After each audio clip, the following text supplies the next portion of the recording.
면접 딱 보는 순간 저를 위아래로 훑더라고요. 목발 짚고 그러니까 당황한 거예요. 장애가 있으시군요. 그래서 네. 저는 고용을 할 수가 없습니다.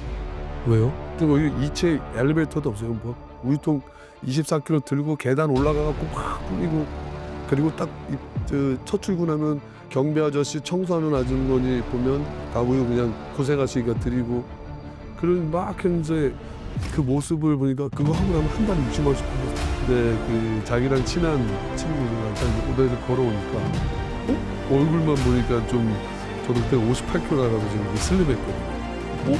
보더니 야 내가 꽃이래 내가 꽃이래 서로 내기를 했대요. 엄마를 설득하는데 4년이 걸렸다. 그러니까 그 기다려야 하는 게 엄마를 설득하는 중이었다는. 근데 우리 와이프는 힘들다고 얘기하지 않았어요. 티도 내지 않았어요. 롯데 오디오 회사에 계셨을 때도 그렇고 그 이제 쌀 배달 같은 거 하셨을 때 보고 사실 뭐 지금도 뭐 장애를 가지고 있다고 한다면은 이게 내 능력과 의지랑 관계없이 체험 자체가 굉장히 사실은 어렵잖아요. 네. 이런 문제는 없으셨나요? 솔직히 제가 이제 직장 얘기 좀 하면, 고등학교를 왜 공고를 갔냐면 공부하는 걸 너무 싫어했어요. 그냥 친구들하고 놀고, 모르겠어요. 친구들이 고등학교, 대학교까지 축구를 하다 보니까 걔네들도 공부를 안 했죠. 그래서 걔네 친구들하고 노는 게 너무 좋아서 공부를 안 하다 보니 부모님이 인제 걱정이 되신 거예요. "너 기술 배워라, 굶어 죽지 않으려면." 그래서 이제 공고를 갔는데, 공고 가니깐 1 학년, 2 학년, 고등학교 3 학년 여름방학 끝날 때까지 놀았더라고요. 자격증도 하나도 안 따고. 그래서 제가 순간 '안 되겠다. 자격증 좀 따야 되겠다.' "엄마 나 학원 보내 주세요." 그때 그 6 개월 기간 동안에 학원 다니면서 자격증 4 개를 땄어요. 그러면서 이제 나름 흐뭇했죠. '자 이제 굶어 죽진 않겠구나.' 그래서 이제 그 자격증을 갖고 제가 인제 전 조그만 전자회사를 인제 이력서를 냈는데, 서류는 통과돼서 면접을 보는데 거기가 4 층이었고 엘리베이터가 없었어요. 뭐 목발 짚고 계단 올라가 대충 올라가는 정도의 체력인데 그 뭐 우습죠. 올라가서 면접을 딱 보는 순간 저를 위아래로 훑더라고요. 목발 짚고 그러니까 당황한 거예요. 장애가 있으시군요." 그래서 "네. 저는 고용을 할 수가 없습니다." "왜요?" "우린 짐도 날라야 되고 계단 엘리베이터가 없어서 불편하실 거예요." 나 다 할 수 있는데." 쌀도 메고 40kg도 메고 올라갈 정도의.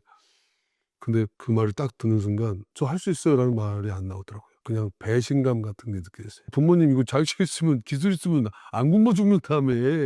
그 자격증 버려 버렸어요. 쓰레기통에 다 던져 버렸어요. 그때 사실은 처음으로 좀 큰 벽을 느꼈죠. 근데 저 먹고 살아야 되잖아요. 그래서 지인 소개로 이제 열쇠 깎는 곳에 가서 제 적성과 제 취향과 상관없이, 제 전공과 상관없이 자동차 키를 아직도 기억나는데, 신내동에 또 거기도 버스 내려서 15 분을 걸어서, 지금은 아파트 단지지만 그때 배밭이었어요. 저는 인제 영업뛰기에는 좀 힘들 것 같다고 생각하시니까 "너는 가서 그 공장에 가서 열쇠만 깎아." 자동차 키만 하루 왼종일 깎았어요. 그렇게 1 년을 딱 버티고 나니까 '내가 여기 왜 있지?'라는 생각을 갖게 됐어요. 그 두 번째로 간 게 지인 소개로, 아는 선배 소개로 인제 조그만 마트를 그 형님이 하셔 가지고 거기 입사하게 됐는데, 제가 그때 포지션이 창고장이었어요. 그래서 물건 들어오면은 또 진열하고, 또 밑에 매장에서 또 여직원이 인제 "라면 갖다 주세요." 그러면 그때 또 라면 박스가 50 개들이었었어요, 되게 직사각형으로. 네, 하나씩 5 박스를 하나씩 계단 내려가고 거 하면 좀 불편하잖아요. 그래서 제가 묘기를 부렸죠. 라면 5 박스를 어깨에다 쫙 세워 가지고 목발 짚고 계단을, 지하 계단을 내려가는데 몸을 낮춰야 돼. 그래야 천장이 안 닿는 거죠. 낮추고 마지막 코스가 난 코스예요. 그 문은 작잖아요. 근데 내 키에 라면 박스 5 박스가 있으니 그냥 키로 다 걸리잖아요. 그때 바닥을 쓸면서 들어가 가지고 탁 내려놓고 라면밥 지나가면 여직원들이 "와!" 박수 칠 정도로, 뭐 그렇게 해서 뭐 쌀 배달도 하고, 또 급하니까 배달하다가 또 탁 계단에 또 실수로 또 엎어져 가지고 또 다시 주워 담고, 또 여러 가지 우여곡절도 많았죠. 근데 열심히 이렇게 인제 생활을 하고 했는데, 그 밖에도 뭐 책에는 안 나와 있지만 뭐 소형차 지배인도 한 2년 하고, 보험회사도 다니고, 또 결혼을 하고 나니깐 또 갑자기 돈을 벌고 싶은 욕심에 또 치킨집도 하고 호프도 팔고, 보험회사도 다니고. 근데 참 희한한 게 다 지인 소개로 들어갔었어요. 호프집과 롯데파이오니아는 그래도 뭐 자력으로 들어갔지만 그때 느꼈어요. '아 참 장애인으로 직장 생활하면서 먹고 살기가 참 힘들구나.'라는 생각을 했는데 제가 그때는 제가 그 살아갈 여러 가지 다양한 뭐 삶이 도전은 아니었어요. 저는 먹고 살기 위해서 어떤 일이든 해야만 했었어요. 예. 지인 소개로 들어갔다는 얘기는 그만큼 이제 우리 사회에 약간 그 장애에 대한 인식의 벽이 높다는 얘기겠죠, 그게. 그리고 실제로 이제 일을 시작하시고 나면은 진짜 그냥 보통 사람의 몇 배 이상의 일을 예. 해내시고. 맞죠. 근데 저는 이제 대청봉도 정말 높은 산이긴 하지만 그 인생의 산일 수 있는 그 결혼에 대해서도 사실은 이게 사실 굉장히 저는 사실 사모님께 더 저는 감동적이긴 했어요. 사실 저는 그 책을 읽으면서 어떻게 결혼까지 이어지게 되셨는지 한번 얘기해. 네. 저 지금 말씀에 저도 100% 공감하고 사실 와이프 할 일이 많죠. 근데 지금 이 책 내용 속에서는 많은 게 담겨 있지는 않는데 어 갑자기 또 울컥해지네요 갑자기. 와이프를 만나게 된 게 이제 제가 롯데파이오니아의 사내 커플이에요. 예. 제 옆자리에서 일했었어요. 일했는데 재밌는 에피소드가 이제 입사를 하고 이제 일을 하면서 너무 이쁜 거예요. 그 옆에서 일하는. 근데 이쁜데 삐쩍 말라 가지고 되게 쌀쌀맞게 생겼어요. 그래서 '아 좀 애인으로는 좋은데 결혼 상대는 좀 아니다.' 솔직히 처음엔 그랬어요. 내 주제도 모르고. 그렇군요. 그래서 딱 있다가 뭐 도전하고 싶더라고. 꼬시고 싶더라고요. 그래서 입사한 지 2달 만에 제가 인제 이름도 또 구수해요. 순자예요, 순자. 그래서 친해졌으니까 "순자야 커피 한 잔 마시러 가자." 뭐 이러다가 뭐 회사 끝나서 뭐 떡볶이도 먹을 수 있잖아요. 근데 한번 놀러 가고 싶은 거예요. 그래서 인제 야외로 좀 놀러 가고 싶어서 친구한테 그때 당시에 스쿠프라고 노란색 스포츠카였어요, 그 당시에는. "너 기사해." 그래 갖고 이제 강변역에서 만나서 집사람이 구로동에 살았고 저는 구리시에 살았어요. 되게 뭐네요. 멀었어요. 그래 갖고 타고 인제 뭐 팔당 댐으로 해서 인제 하루를 보냈는데 사랑이 싹트기 시작해서 뭔가 저 쌀쌀맞아서 그냥 뭐 근데 그때도 막 좋아서 그게 아니라 이쁘니까 만나고 싶었던 건데 하루 그렇게 보내고 나니까 너무 좋아진 거예요. 더 확신이 드셨구나. 예. 그 입맛이 막 없어지고 그냥 옆에 있는데도 막 가슴 뛰고 막 이래 가지고 인제 고백을 했죠. 고백을 하고 이제 만남을 갖기 시작했는데 우리는 그 당시 지금 모르겠는데 사내 커플을 권장하지 않았어요, 회사에서. 왜냐면 사귀다가 하나 헤어지면 나가잖아요. 근데 얘가 엔지니어 출신이야. 그럼 손해잖아, 회사에서. 그래서 그걸 뭐 대놓고는 못했지만 좋아하진 않았는데 비밀리에 만났죠. 티 안 내고. 그랬더니 뭐 거기는 이제 본사다 보니까 뭐 개발부, 연구실, QC 뭐 지나가면서 막 추파가 엄청 오는 거예요, 우리 와이프한테. 기가 예. 물론 저도 좀 있기는 있었죠. 그래 가지고 이제 했는데 뭐 안 걸리겠어요. 걸리지. 걸리면 이제 자연스럽게 이제 오픈이 됐는데 그렇게 이제 연애가 시작됐는데 저는 이제 집에 데리고 왔어요 그때. 만난 지 한 석 달, 넉 달? 집에 데리고 왔더니 난리가 난 거예요. 이제 목발 짚은 장애를 가진 내가 이쁜 처자를 데리고 오니 결혼하라고. 아니 우리 처음 봤는데 결혼하래. 우리 부모님들은 충분히 이해하죠. 근데 뭐 지금 뭐 우스갯소리로 "결혼할래?" 했더니 "내가 널 뭘 믿고 결혼하니?" 막 이제 그때 연애 시절에. 이제 그렇게 이제 연애를 이어가고 1 년, 2 년, 3 년, 4 년이 됐는데 나도 왜 너는 왜 처갓집 식구 소개 안 시켜줘? 내가 해마다 막 물어봤어요, 명절 때마다. "아 기다려. 아 기다려." 이제 그러고 이제 말아서 기다려야지 어떻게 제가 뭐 할 수 있는 게 없으니까. 그러고 있는데 4 년째 됐을 때 명절 때인데 "너 요번에 가족들 소개시켜 줄 테니까 와." 그러는 거예요. 너무 또 내가 이제 뽕이 날렸죠. 그래서 이제 막 그 전날 친구들이랑 막 술 먹으면 "야 드디어 내가 인제 여자친구 가족들한테 인사를 가게 됐나." 했더니 친구들이 "혹시나 이제 장애를 가졌으니까 문전박대 맞으면 얘기해. 지금 우리 친구 다 가 가지고 그냥 우리 미수 좋은 친구라고 하면서 얘기해 줄게." 그래서 "알았어." 그러고 이제 하이파이브하고 그날 이제 저 배 한 박스를 어깨에다가 메고 그리고 이제 갔죠. 갔는데 오빠가 4 명이에요. 언니가 1명 있었고 이제 우리 와이프는 막내딸이었죠. 근데 그리고 인제 조카들이 있고 근데 저를 삥 둘러싸고 저 혼자 이렇게 앉아 있는데 이게 누구를 쳐다봐야 될지 모를 정도로. 근데 너무나 저를 반기는 거예요. 저 반대할 줄 알았거든요. 제가 생각이 일단 짧았어요. 그래서 역시 우리 여자친구, 우리 와이프 가족들은 다 천사구나라는 생각을 저는 했었던 거예요. 그리고 2년 더 있다 결혼을 했는데 뭐 연애 기간이만 좀 길었지 저는 결혼하는데 어려움이 없었어요. 다 환영을 받았으니까. 전 제가 그때까지 잘난 줄 알았죠. 나 알고 봤더니 이제 내가 막 잘난 척하고 우쭈우쭈 하니까 와이프가 그때 얘기하더라고요. "어이구, 어이구 진짜 눈치코치도 없는 그래서 "뭐?" 막 이랬더니 엄마를 설득하는데 4 년이 걸렸다 하더라고요.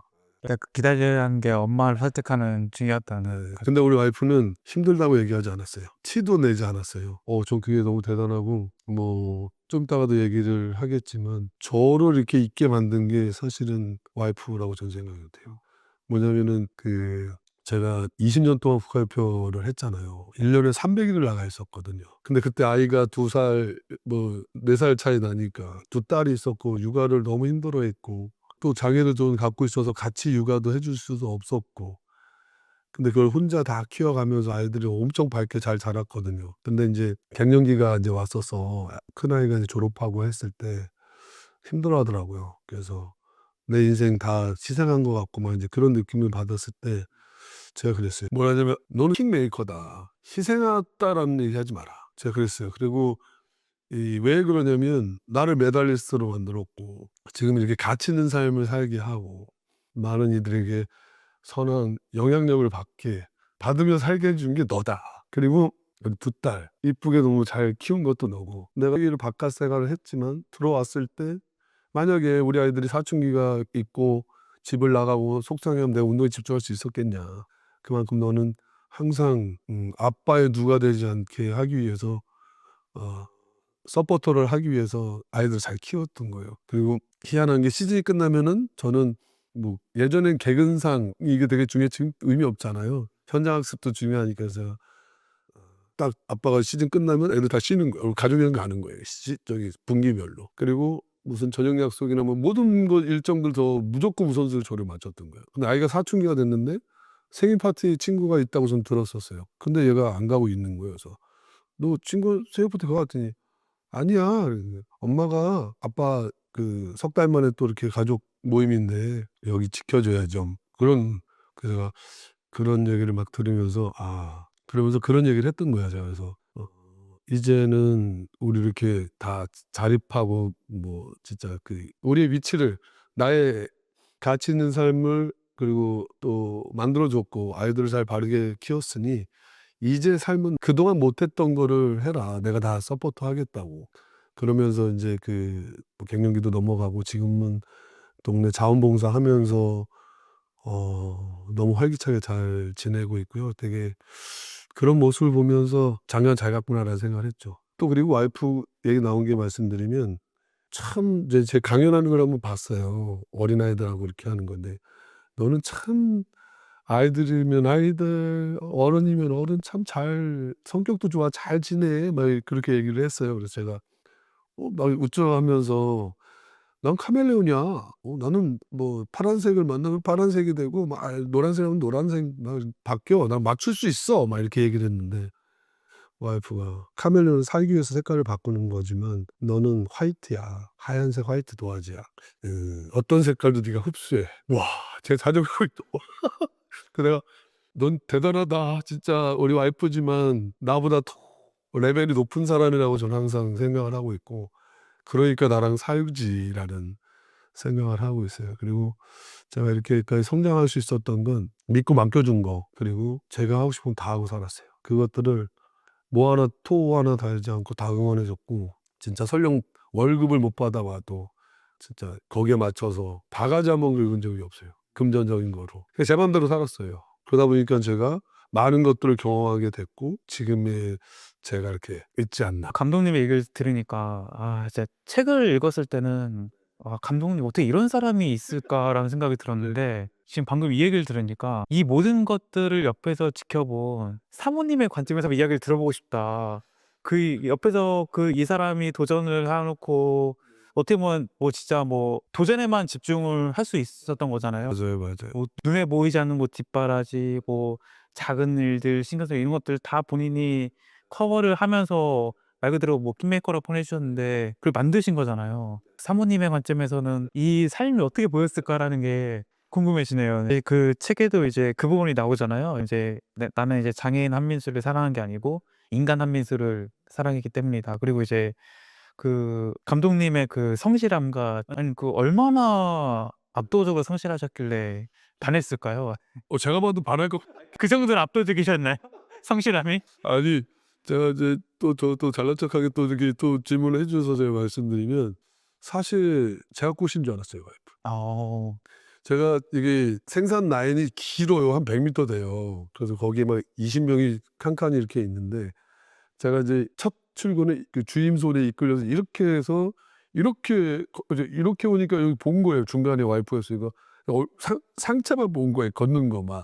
목발을 짚은 건 못 보고. 그랬더니 새로운 직원이 오면 관심이 있잖아요. 여자는 남자, 남자는 여자. 근데 집사람이 저보다 직장 선배거든요. 2달, 2개월. 근데 그 자기랑 친한 친구랑 딱 오다리를 걸어오니까 얼굴만 보니까 좀 저도 그때는 58kg 나가서 좀 이렇게 슬림했거든요. 보더니 "야 내가 꼬실래, 내가 꼬실래." 서로 내기를 했대요. 그래서 "야 얼굴 괜찮다, 괜찮다, 괜찮다." 코로 딱 도니까 목발을 제가 짚고 있으니까 그 친구가 "아이 너 가져라." 이렇게 된 거예요. 그래서 그런 내 얘기를 나중에 가서 해 주더라고요. 그래서 "뭐야 내가 꼬신 줄 알았더니 네가 꼬셨네." 뭐 이렇게 된 건데 그리고 입사한 지 2달 만에 사귀었다 그랬잖아요. 그러니까 이게 제 자랑이에요. 근데 여자 직원이 400명 있었잖아요. 이제 제가 이제 목발을 짚었지만 생활하고 또 우리 와이프랑 사내 커플한 것도 알면서도 저도 좋아하는 여자들이 많았습니다. 그래서 저는 임자가 있으니까 제 친구들을 다 소개시켰어요. 나름 인기가 있었습니다. 아이 와이프 칭찬하다가 내 칭찬 아니 그 인기가 뒤지지 않았다. 나 역시 그 사모님에 비해서 인기가 뒤처지지 않았다. 그럼요. "순자야 맞지?" 뭘 했냐면 제가 저희 구리에서 가리봉동까지 가려면 2 시간이 걸려요. 버스로 청량리까지 1 시간 타고 그리고 거기서 지하철 타고 가리봉역까지 이제 내려서 걸어서 이제 15 분을 걸어서 인제 회사로 오는데 이 거리가 만만치가 않은 거예요. 그래서 입사한 지 1년 됐나 해서 제가 차를 샀는데 강변북로를 타고 구로동까지 오는데 이 버스 타고 지하철 시간이 똑같아. 차 엄청 막히는 거예요. 그래서 이제 그러고 한 달이 지났을까요? 저희가 그 생산 직원들이 우리 지방에서 사는 사람이 되게 많았어요. 그래서 회사에서 여자들만 기숙사를 이렇게 제공을 했어요. 근데 그러다 보니까 기숙사 생활하니까 아침을 굶는 거예요. 그래서 맨날 우유나 뭐 요플레 뭐 이런 것들로 이제 간단하게 때우는 여직원들이 되게 많았었는데 그 우유 배달하시는 분은 외부 사람이었고 근데 이분이 어느 날 대학교 버스 운전기사로 간다고 이 우유를 못 타게 된 거예요. 그래서 또 그것도 또 돈이 된다고 권리금을 받아가면서 이걸 넘기고 싶었던 거야. 근데 아무도 적격자가 없죠. 누가 이거를 해요. 그래서 제가 갑자기 '내가 저거 해 볼까?' 이런 생각이 드는 거예요. 돈에 미친 거보다 일석이조 삼조가 될 것 같은 거예요. 남들과 똑같이 출근하면은 이게 2 시간 걸려서 오는데 한 시간만 일찍 출근하면 40 분이면 오더라고요. 그럼 그 나머지 1 시간 20분 동안 우유 배달하면 되잖아요. 그리고 일 시작하면 되잖아. 그 생각이 들어서 우리가 이제 구로봉 다니니까 오류동에서 우유를 받아서 차에다 싣고 와서 그때부터 배달하는 거예요. 근데 제가 한번 시작하면 끝을 보듯이 2년 동안 제가 하게 됐어요 그거를. 한 번 제가 회식 때문에 이게 기절을 해 가지고 그거 한 번 놓친 거 말고는 그 2년 동안 빠지지도 않고 했는데 이게 좋았던 게 빨간 글씨면 직원들 다 쉬잖아요. 그럼 우유도 쉬는 거예요.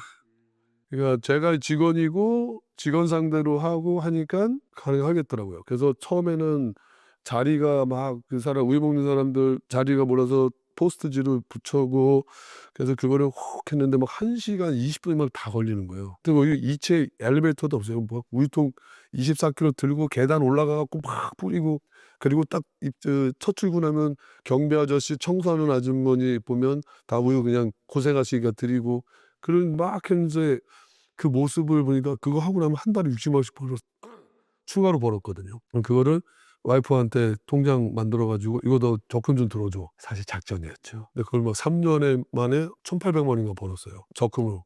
그러니까 그런 것들이 아마 그 또 성실함으로 봐 주고 '나를 굶어 죽이지 않겠구나.'는 생각을 했었던 것 같아요. 그래서 저도 뭐 넉넉하지 않았고 그리고 인제 뭐 또 가장이니까 '너 하나는 내가 굶기지 않겠다.'라는 어떤 생각도 있었고 근데 그때가 24살 때인데 그런 어떤 성실함에 저를 선택했다라고 저는 생각합니다. 아 그 당시에 어떻게 보면 투잡을 하신 거네요 이게. 그렇죠. 네. 근데 진짜 말씀을 들으니까 납득이 되네요. 아 정말 남다른 성실함이 정말 지금까지도 성실하게 제가 살고 있습니다. 네.